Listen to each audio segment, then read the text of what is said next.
Why is making things important to us? I recently wove a birthday shawl for a dear friend, which in the end took me several months to finish. I was starting to feel frustrated by my slowness, but then I came across this linden tree that is almost 1,000 years old. You can find it in the small town of Königslutter in Lower Saxony. It was an important market town in the early Middle Ages, but it didn't really thrive in the modern age and is now the sleepy little town near Braunschweig, with amazing medieval buildings in it. When I think about modern life, I mostly think about how fast everything has gotten. We are so often racing through our days without the chance to stop and take a breath. We move for university or for career opportunities, away from our hometowns, our friends and our families. Modern life gives us so many amazing opportunities and freedoms, but I feel like intentionally slowing down can sometimes be healthy and needed. For me, that's where crafting comes in. Of course, I could buy a shawl for my friend and be done with it, but in an age where time itself is such a rare commodity, I find it so valuable to be able to give those I care about a gift that I made myself and poured my heart and time into. So when you next get frustrated with how long a project takes, just remember that this time is such a valuable gift to yourself and to the person you are crafting for. And remember that good things take a while. After all, this beautiful tree needed almost 1,000 years to become what it is today.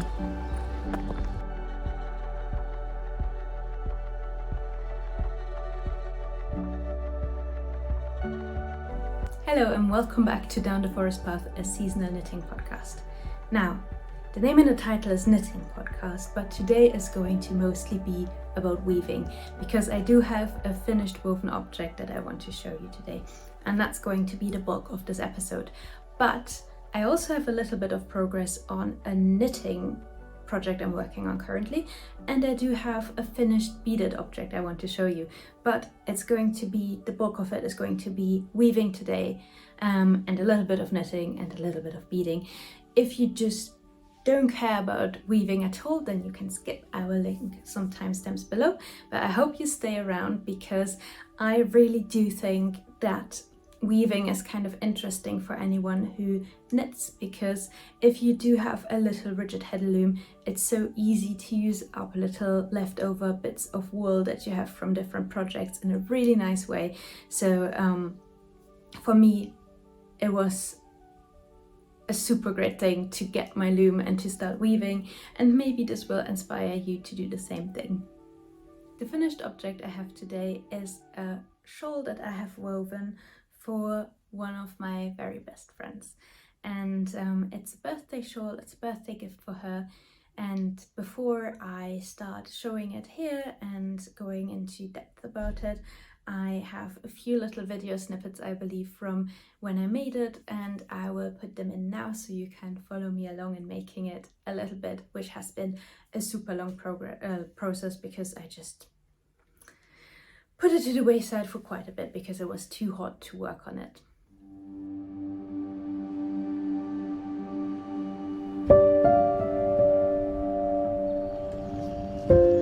In the middle of weaving this, I think you can actually see it's green. It looks quite dark in this room right now, it's night outside, but it's going.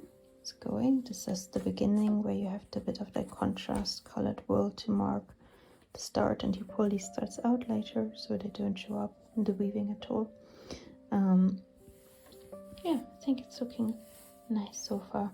Usually if you weave something, it's a little bit more see-through when it's on the loom, and afterwards when you agitate the fabric it becomes fulled, which means that it becomes much denser. So there we go. I'm currently hem stitching this. Hem stitching is something that you do to the edges of a woven fabric. So this is the beginning of the weave, and I'm hem stitching it to stop it fraying and make it look a bit more neat.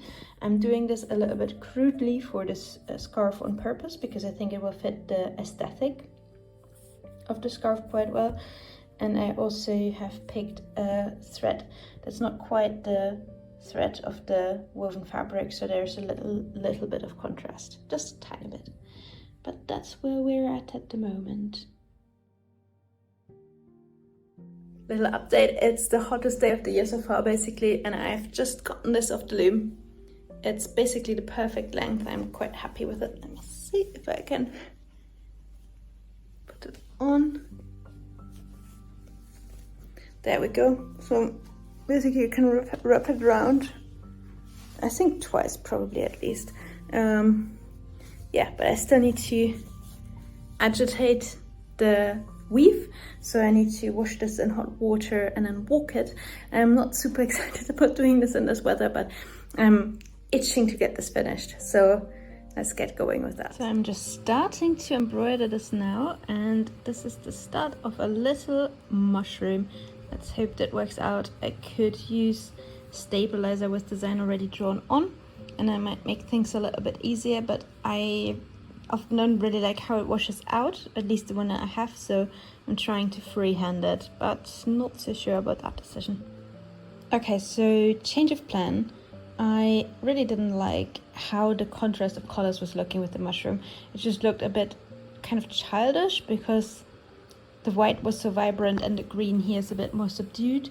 So now I have gotten out my Embroidery on Knits book by Judith Gummlich, and she has this beautiful fern embroidery in there.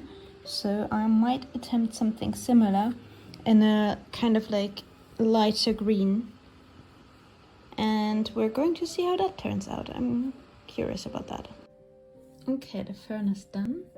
You can see it's kind of tone and tone, as we say in German, like monochromatic almost. At the camera it doesn't pick up this green well. The green is really lovely in real life. But yeah, you can see the fern is done. And to add a little bit extra, I have now started sewing little beads around and adding a few of them. And I'm gonna update you once that's done.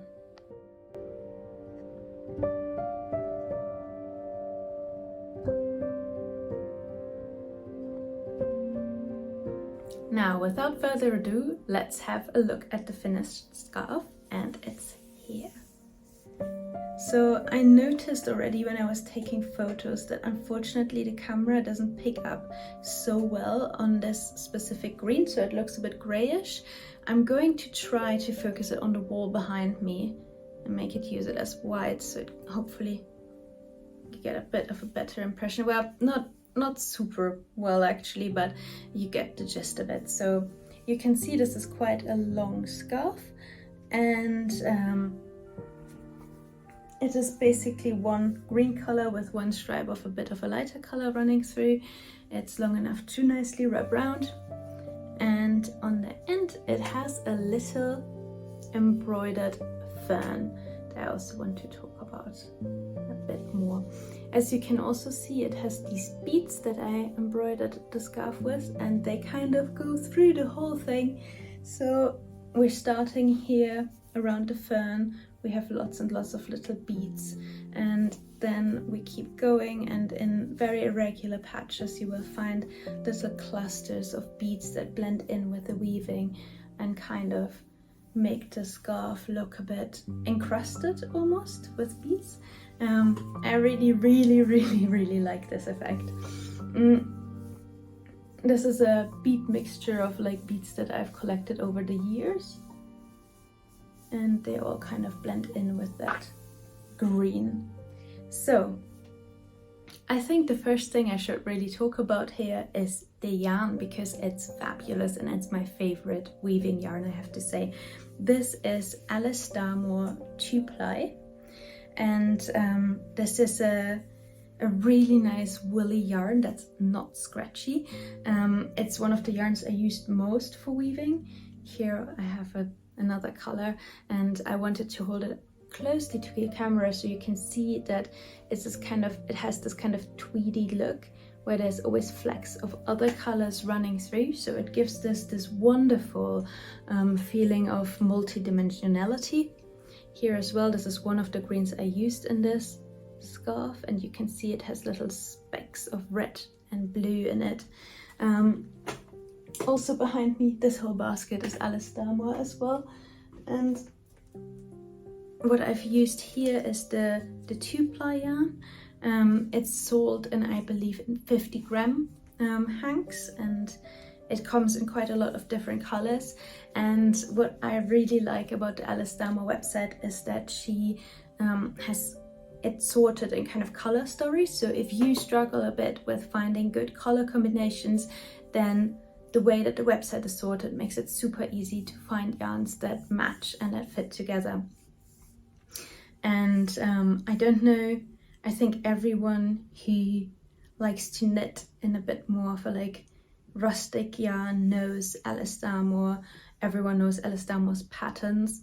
For those of you who might not, she is not only a yarn designer, she's also a knitting pattern designer that makes super nice patterns. And I have a book right here that I can show you, which I think is the one she's most famous for, which is the Tudor Roses, which feature different sweater and cardigan designs that are inspired by different women of the Tudor age. And I absolutely love this book. I haven't gotten around to knitting anything from it yet, because I know that a lot of Alice Starmore patterns are kind of really big tasks. I have a lot of respect for that task, because people take forever to make them. They take months, years for some people to make.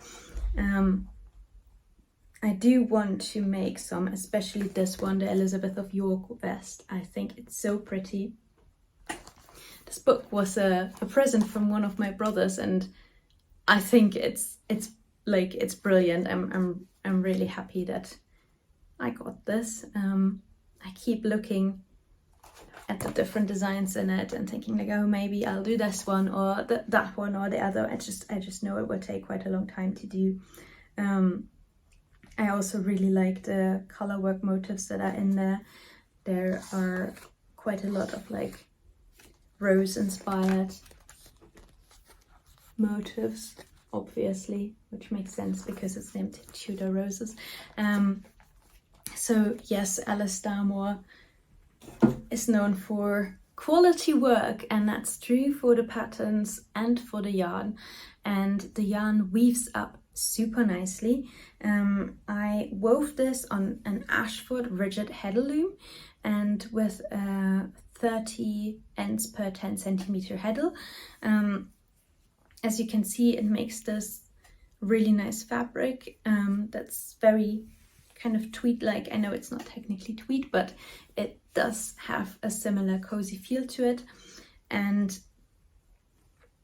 yeah, I'm completely smitten by this yarn every time I use it. The way that the colors kind of come together when you make anything with it, it's just such a super nice and happy experience to make stuff with it. It's just I can really recommend this to anyone. Let me drag this so that the fern is kind of visible even when I'm sitting here. There you go. So the way I went about it is I wove it first, and then after I was done weaving, I agitated the fabric quite a bit because, as I said, this is a woolly yarn. I don't know if you can hear it, but one of my cats is scratching at the door and it's going really crazy there. So I might have to... He's meowing. Get him in for a little tiny appearance to calm him down a bit, and then we can keep... It's always Pippin, isn't it? I think every time you've seen a cat on here, apart from when I introduced them, it's been Pippin. Oh, no, don't go for the lamp. Please, whatever you do. I have a tiny little filming light and he has now discovered it and he hasn't seen it before, so at any point the lighting might significantly... And there we go. Well, he is very happy now. Pippin? You're gonna behave now. So yeah, after finishing weaving this, I agitated the fabric quite significantly so it would like not felt but come together a tiny bit more and make a bit more of a dense fabric, which it did, and I think it came out beautifully. here's the fern again, and this fern is inspired by another book that I have, and let me get that over as well to show you, because it's one of the best books I got last year, I have to say. Pippin had to be evacuated because it was becoming clear he would not want to behave. So where was I? I think the fern that I embroidered, yes. So this was inspired by another book. It's Embroidery on Knits by Judith Gummlich, and I think this is one of the prettiest knitting related books you can ever have. This is a gorgeous, gorgeous book. I think I've talked about it once before, but it's been such an inspiration because I do love embroidery. Embroidery is kind of what I started with. I embroidered long before I knit, and I do love embroidering on fabrics that aren't traditionally necessarily used for embroidery. But with knitwear I was always kind of struggling a little bit on how to best do it, and this book has been a huge inspiration for that. And the fern, let me find it, is quite directly inspired from this book. One of the patterns, it's not really a pattern, but one of the tutorials she put in is this gorgeous yellow fern on a blue background, which is also just such a pretty, blue-grey background is such a pretty color combination.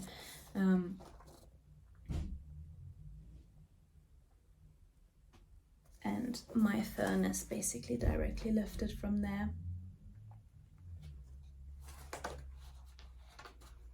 It's just like the way this book is structured is so good. Like it shows you which stitches to use where.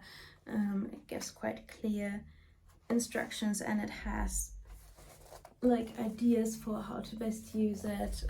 I absolutely adore this book. It has it has a very strong nature focus, so it's all kind of nature inspired embroidery, but that's my absolute favorite. I never really embroider anything else much, and if you do love that kind of stuff,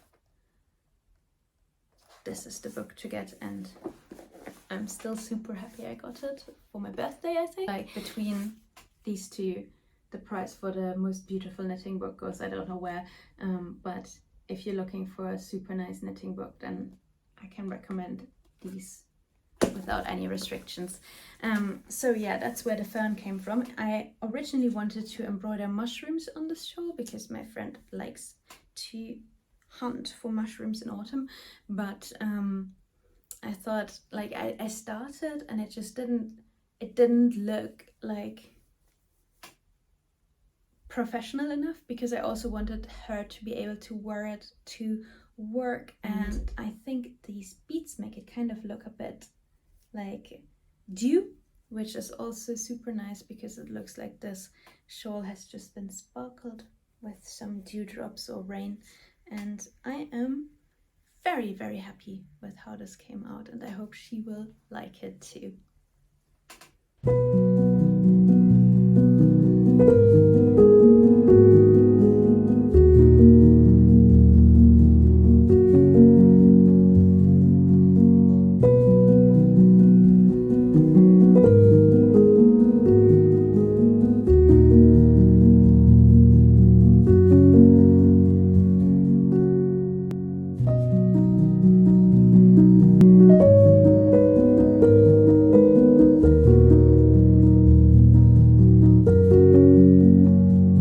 Back to a bit more of a normal camera color, but it really wasn't showing the best of the shawl in a normal setting. I do have a beaded finished object for you. So I made this little necklace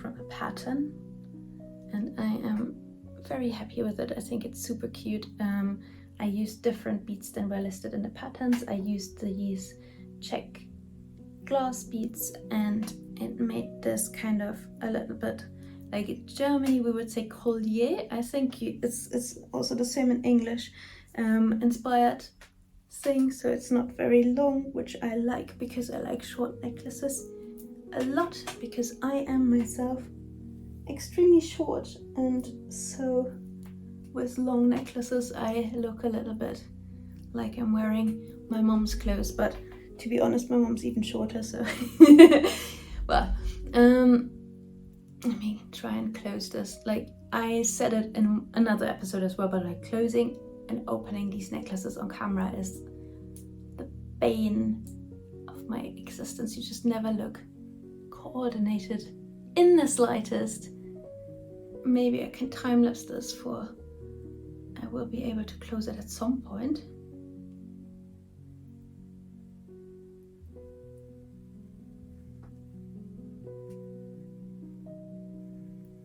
Ha!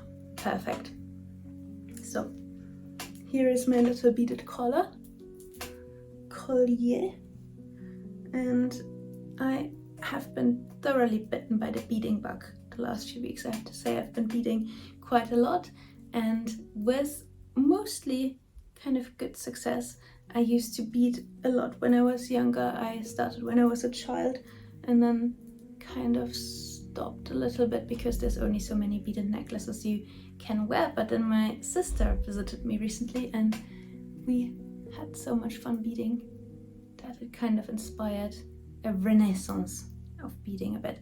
So for whatever reason this just won't lie straight right now, but you get the general idea. I think now you can see it a bit better. And yeah, this I'm also super happy with. I haven't worn it that much because I didn't go to any occasions where it would have really fit. I also finished another necklace. I think it's down here somewhere. Let me check. Yes, it is.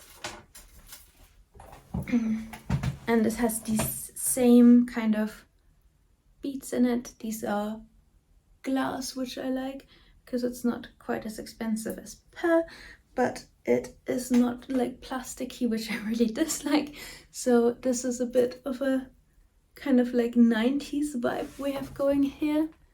It's like one of those collars that we had when we were very little. So yes, beading has been a fixture in my free time the last few weeks. Last but not least, some knitting progress has been made on the 12 Birds shawl by Helen Stewart, and I'm going to go in depth on this in its own video at some point, but for now I wanted to show you that I've gotten quite a bit further. So this is the beginning where I started with a bit more of like neutral yarn up here, and now it's going into this more colorful gradient style section. And I have said before, I think, but I will repeat it because this is so gorgeous. I am using yarn from Meadow Yarns from the UK, and this is from their mini collection. I think it's called A Skein Full of Sky, and it's a fingering weight yarn.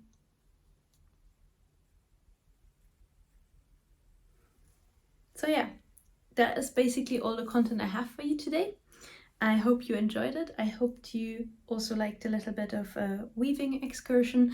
Let me know if you want to have more footage of my loom at some point. I'm very happy to talk about it and also talk about how to use it to use up like leftover knit things, like not knit things, leftover yarn from knitting projects.